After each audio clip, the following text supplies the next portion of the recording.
पवई पन्ना क्षेत्र के किसानों की विभिन्न समस्याओं के निराकरण की मांग को लेकर गुरुवार को ब्लॉक कांग्रेस कमेटी एवं क्षेत्र के किसानों ने अनुविभागीय अधिकारी पवई को राज्यपाल के नाम ज्ञापन सौंपा। ज्ञापन में किसानों से जुड़ी कई महत्वपूर्ण मांगों को प्रमुखता से उठाते हुए शीघ्र कार्रवाई की मांग की गई। ज्ञापन में कहा गया कि वर्तमान में खाद वितरण की टोकन व्यवस्था के कारण किसानों को समय पर खाद नहीं मिल पा रही है, इसीलिए टोकन व्यवस्था समाप्त कर पर्याप्त मात्रा में उचित मूल्य पर खाद उपलब्ध कराई जाए। साथ ही कीटनाशक दवाओं पर लगने वाले GST को समाप्त करने की मांग भी की गई ताकि किसानों को राहत मिल सके। किसानों ने फसलों को जंगली जानवरों से बचाने के लिए खेतों की तारबंदी पर सरकारी अनुदान देने, किसानों को 24 घंटे एवं 5 हॉर्स पावर तक मुफ्त बिजली उपलब्ध कराने तथा मूंग की फसल की 100% खरीदी सुनिश्चित करने की मांग भी रखी।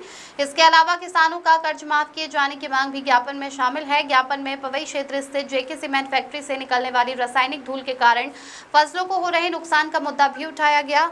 किसानों ने प्रभावित फसलों का सर्वे कराकर उचित मुआवजा दिए जाने की मांग की। साथ ही फैक्ट्री के भारी वाहनों के शहर के भीतर आवागमन पर रोक लगाने और ओवरलोड वाहनों पर कार्रवाई की मांग भी की। इसके अतिरिक्त सिंचाई विभाग द्वारा निर्मित नहरों के क्षतिग्रस्त होने का उल्लेख करते हुए उनके पुनर्निर्माण की मांग की गई ताकि किसानों को सिंचाई सुविधा का लाभ मिल सके। ज्ञापन के माध्यम से चेतावनी दी गई कि यदि किसानों की मांगों पर शीघ्र सकारात्मक निर्णय नहीं लिया गया तो क्षेत्र के किसान आंदोलन एवं धरना प्रदर्शन करने के लिए बाध्य होंगे। उपरोक्त प्रदर्शन में सुरेंद्र नामदेव अध्यक्ष कांग्रेस कमेटी पवई, भुवन विक्रम सिंह केसू राजा, युवा कांग्रेस के जिला अध्यक्ष राजपाल सिंह, जिला कांग्रेस कमेटी के उपाध्यक्ष अजय श्रीवास्तव, महासचिव अजय सिंह बुंदेला, वरिष्ठ नेता राम सेवक बिट्टा सिंगरौली, भूपत सिंह, महबूब खान, मुकेश बागरी, युवक ब्लॉक कांग्रेस अध्यक्ष अमन बागरी, देवी सिंह करही, विशब पटेल, आबिद खान, धीरेन्द्र गर्ग, करण सिंह, राम प्रकाश तिवारी, अरविंद तिवारी, विकास वाजपेयी, सरन सिंह, रोल पप्पू खान, इंदल सिंह, शाहिद, सैकड़ों की संख्या में कांग्रेस कार्यकर्ता एवं किसान सम्मिलित हुए।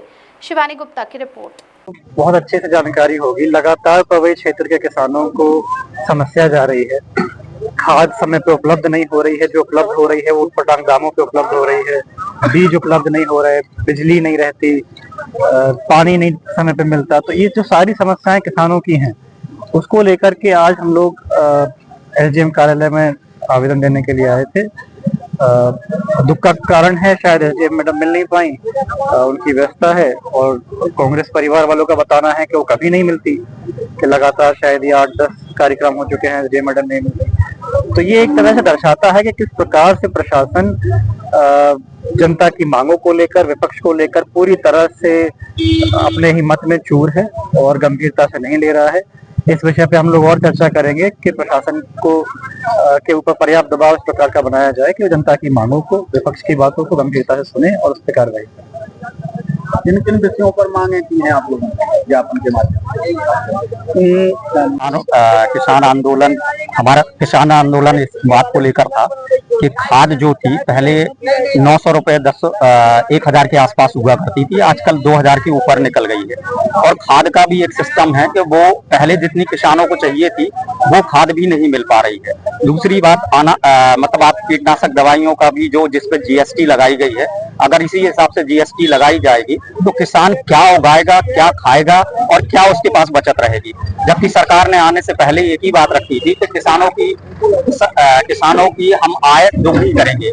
जो किसानों की आय आज तक तो दुगनी हो नहीं पाई। पेट्रोल का रेट जरूर बढ़ गया और पेट्रोल का रेट अभी भी 78 रुपए बैरल के हिसाब से आ गया। जो भी रेट बढ़ा उसको घटाया नहीं गया। अगर किसान को अपनी सिंचाई भी करनी है तो उसमें डीजल पेट्रोल का रेट ना घटाने के बाद बिजली सही तरीके से अभी नहीं मिल रही है, बारिश भी नहीं हो रही है, बारिश ना होने के बाद भी लाइट समय सीमा से नहीं मिल रही है, तो किसान क्या उगाएगा, क्या खाएगा। नोट या सिक्के नहीं खाए जाते हैं, अनाज खाया जाता है, वो सभी के लिए है। अगर इसी तरीके से हालत बनाई गई तो कैसे काम चलेगा।